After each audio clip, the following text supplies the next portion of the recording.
Bismillahirrahmanirrahim. Assalamualaikum warahmatullahi wabarakatuh. Alhamdulillahi rabbil alamin. Wassalatu wassalamu ala asrafil anbiya'i wal mursalin wa ala alihi wa sahbihi ajmain. Amma ba'du. Rabbi shrahli sadri wa yassirli amri wahlul 'uqdatam min lisani yafqahu qawli. Amma ba'du. Amin amin ya rabbal alamin. Puji syukur kehadirat Allah Subhanahu wa taala yang telah memberikan kita nikmat iman, Islam dan ihsan sehingga kita dapat berkumpul bersama keluarga di bulan suci Ramadan ini. Salawat serta salam kita haturkan kepada baginda Nabi Muhammad sallallahu alaihi wasallam yang telah membawa umatnya dari zaman kegelapan hingga zaman terang benderang seperti saat ini. Saudaraku yang dirahmati Allah Subhanahu wa taala, tidak terasa hari demi hari sudah kita lewati.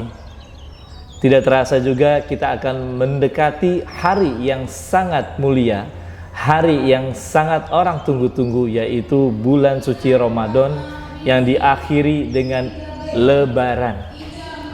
Berbicara tentang kebahagiaan, pasti juga ada kesedihan.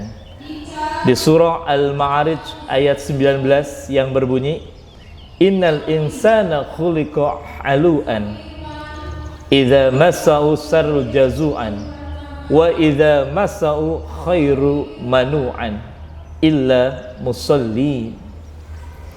Yang artinya, sesungguhnya manusia diciptakan bersifat keluh kesah.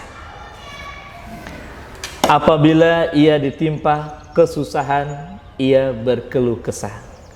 Apabila ia diberikan kebaikan, harta, ia akan kikir. Kecuali orang-orang yang sholat. Kenapa manusia itu selalu bersifat keluh kesah?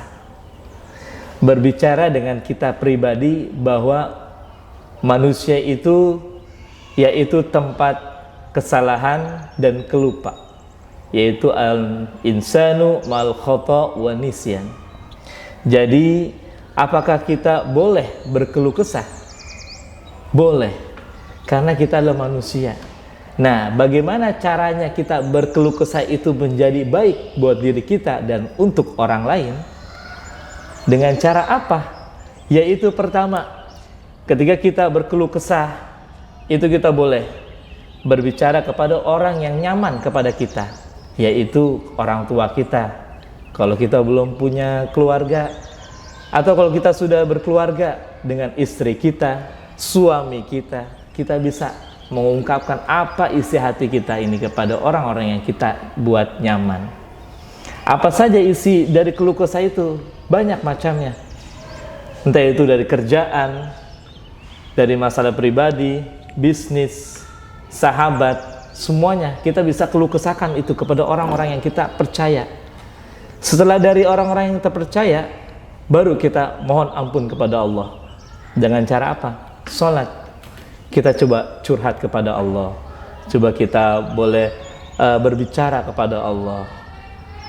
Kita komunikasi kepada Allah. Curhatan kita untaikan kepada Allah. Insya Allah dengan dua cara itu kita bisa menengahkan diri kita untuk lebih nyaman lagi.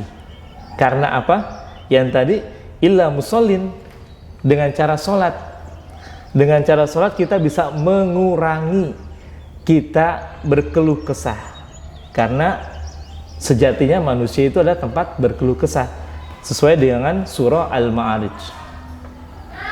Jadi kalau bahasa gaulnya itu berkeluh kesah itu gabutnya. Nah, gabut ini nih yang zaman sekarang yang disebut zaman TikTok, atau ya orang-orang itu sukanya gabut gitu. Sampai anak-anak kecil juga tahu bahasa gabut itu adalah apa ya.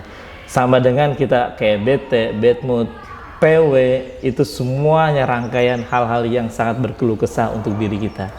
Bagaimana kita nih di zaman ini kita bisa menguranginya? Yaitu satu, dengan sholat. Sholat di mana doa. Nah, kemudian bagaimana dengan cara kita bisa nyaman lagi? Nah, di sini ada surah Arad ayat 28. Alladzina amanu wa tatma'inul qulub bi dzikrillah. Ala bi dzikrillahi tatma'inul qulub. Yaitu orang-orang yang beriman bila hatinya ingin tentram, yaitu dengan berzikir. Bagaimana zikir dengan baik? Atau zikir yang paling afdol? Ala bizikrillahi tatma'inul qulub. Dengan berzikir hati kita akan tenang. Zikir apa yang paling sempurna atau yang paling afdol? Afdolul zikri fa'lam annahu la ilaha illallah. Dengan kita berzikir, mengucapkan kalimat Allah, insya Allah hati kita akan tentram. Nah, dari untayan atau sekilas tentang diri kita yang suka berkeluh kesah, ini sudah ada solusinya. Yang pertama, kita bisa curhat kepada orang yang kita percayai. Orang tua, kalau kita sudah berkeluarga, suami, istri, itu sangat butuh sekali. Karena merupakan salah satu pondasi support kita. Kemudian setelah itu kita langsung curhat kepada Allah. Setelah dari Allah sering berzikir, kita di-upgrade lagi dengan kemampuan kita yang lebih baik lagi. Insya Allah berkeluh kesah kita akan berkurang.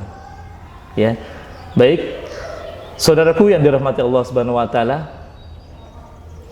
Semoga di bulan yang suci ini, di bulan Ramadan ini, hati kita semakin suci, pikiran kita semakin suci, semuanya semakin suci. Akhirul kalam, saya mohon maaf bila ada kata-kata yang tidak nyaman di hati, mohon maaf. Wallahu afiq illa aqwamit thoriq. Wassalamualaikum warahmatullahi wabarakatuh.